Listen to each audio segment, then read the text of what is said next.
you open this article with, you can tell that an ethnic group is really flourishing in the United States when they start to produce prominent xenophobes and racists, particularly of the anti-Black variety. Now, as someone who's Chinese and Italian, but I'm like, that speaks to me because I see the model minority, I see the Mhm. anti-Blackness, I see like that, yeah, just like that BS over and over again. But explain what you mean that like once you gain prominence, it's through this anti-Black lens Sure, or sure. Yeah. Yeah, no, I mean, we are familiar, and I think it's a true story, the positive vision of immigration, which is, people come to America and they're poor and they work hard and they rise up the ladder. And I think that's true. But I think some of the mechanics of that, need to be questioned historically. And like if you look at like historically groups like say the Irish, Italian Americans, Jewish Americans, when they first were arriving in America in large numbers in the late 19th and early 20th century, they were, huge victims of xenophobia. You had the Know Nothing Party, you had the KKK in the 20s. Like a lot of their focus was not just on African Americans, but on Italians, Jews, and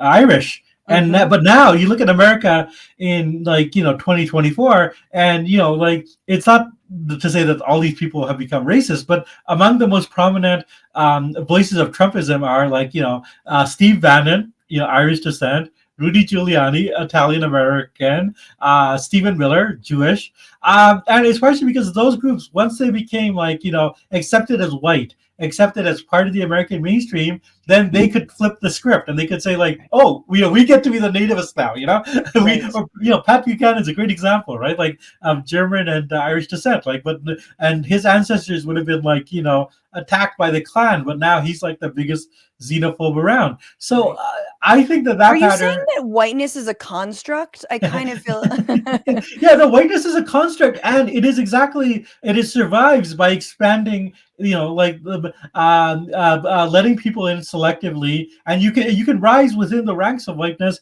if you take the party line.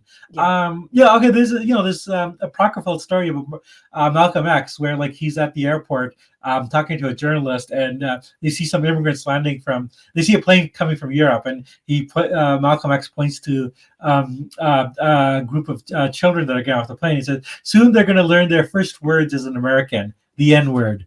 Oof. Yeah, and there's Oof. some, and I agree. I mean, I'm also, I was born in India, grew up in Canada, but what I definitely see in my own experience ways in which, for an immigrant group, you can climb the ladder by stepping on people below you, and it Yes. often happens to be African Americans. But I'll also mention in some ways Latinos are sometimes used in this way as well.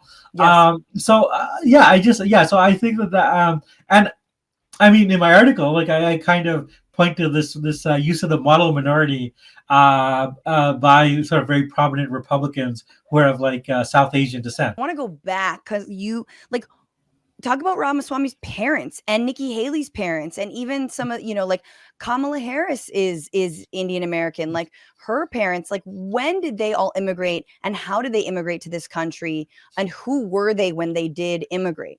Okay. Yeah, I know this is a big part of the piece and the big part of the history, because people talk about the model minority and the success, but this, to quote Kamala Harris's mom, you think you fell out of a coconut tree?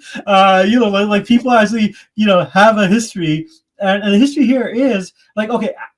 Once India and Pakistan and these other countries achieved decolonization, a big part of their social development was that they put money into education in a big, big way, right? This was Mm. seen as a path to modernity. And they produced, and the people who had the best access to education were the already existing elite, the people, generally of sort of Brahmin descent. Mm-hmm.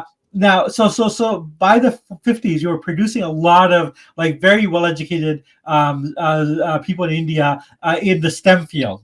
And at the same point, you have a Cold War going on. The United States wants to prove it's not racist, and it needs to have a lot more engineers and doctors. And so they changed the immigration law to make those fields open and to make immigration in a place like India open. So these two policy decisions basically led to the immigration of a particular group of people, very highly educated Indian Americans to the United States, generally of a high caste background. And these are people who, when they came to America, they didn't have a lot of money, but they had a lot of cultural capital. They had all the education, and they immediately, were able to get university jobs and medical field jobs.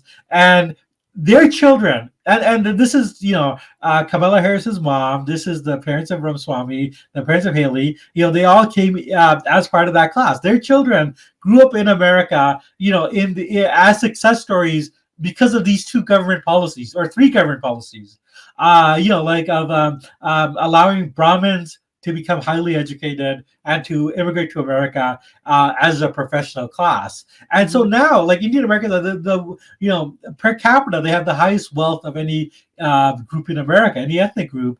But they work hard. I don't deny it. These are my people. They love to have 3-4 jobs.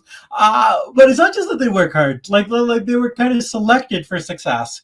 And this creates all sorts of blind spots of not realizing that not everybody has had access to these things, and also makes them a little bit blind in terms of things like caste, of realizing that, hey, the caste barrier is actually keeping, smart people from lower caste from, having access. So getting access to education. And so things you point that out in your piece, that actually maybe some of the democratic moves that the Nehru government was making in that time pushed some of the elites out of the country.